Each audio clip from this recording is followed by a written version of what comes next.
எழில் சுடர் சீரியலில் இப்போ ஒரு செம அதிரடியான ப்ரோமோ வந்திருக்குன்னே சொல்லலாம். செப்டம்பர் 2ஆம் தேதிக்கானது. சுடருக்கு வந்து தன்னோட தங்கச்சிங்கிற விஷயத்தை வந்து இந்து வந்து சாரதாம்மா மூலமாக வந்து தெரிஞ்சுக்கிட்டாங்க. அதுக்கு முன்னாடி வீடியோ பிடிச்சிருந்தா லைக் பண்ணிட்டு பார்த்து சப்போர்ட் பண்ணுங்கள் ஃப்ரெண்ட்ஸ்.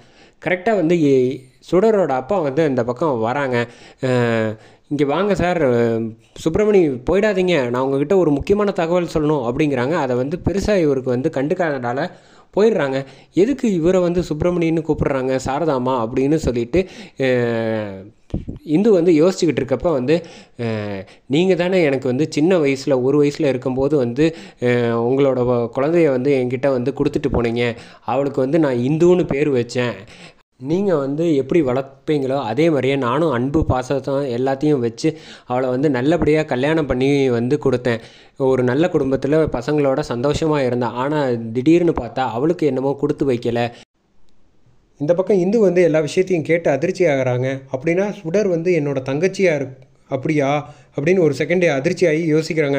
ஆமாம், தன்னோட அக்கா குழந்தைங்களே வந்து சுடரே வந்து பார்த்துக்கிற மாதிரி சூழ்நிலை வந்து நல்லபடியாக அமைஞ்சிச்சு. அந்த தகவலை வந்து நான் எப்படியாவது வந்து சுடர்கிட்ட சொல்லணும்னு நான் முயற்சி பண்ணி ஃபோன் பண்ணி பார்த்தேன். ஆனால் கடைசியில் வந்து அவளால் ஃபோன் பண்ணி தகவல் தெரிஞ்சுக்க முடியாமல் ஆயிடுச்சு. இதை எப்படியாவது வந்து நான் உங்ககிட்ட சொல்லணும், சுப்பிரமணி போயிடாதீங்க அப்படின்னு சொல்கிறாங்க. அப்படின்னா என் தங்கச்சி தான் சுடரா? அவளை வந்து எப்படியாவது நான் எழிலுக்கு கல்யாணம் பண்ணி வச்சே ஆகணும். அதனால தான் இவ்வளோ பாசமாக வந்து இருந்திருக்கா. இது தெரியாமல் நமக்கு இருந்திருக்கோமே.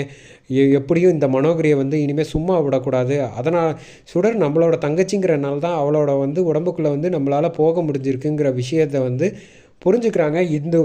இனி நான் ஆட போகிற ஆட்டமே வேற. மனோகரி, உன்னை நான் சும்மா விட மாட்டேன் அப்படின்னு இந்து வந்து செம ஆவேசமாக நிற்கிறாங்க. அதோட இந்த ப்ரோமோ வந்து வேறு லெவலில் முடிச்சிருந்தாங்கன்னே சொல்லலாம்.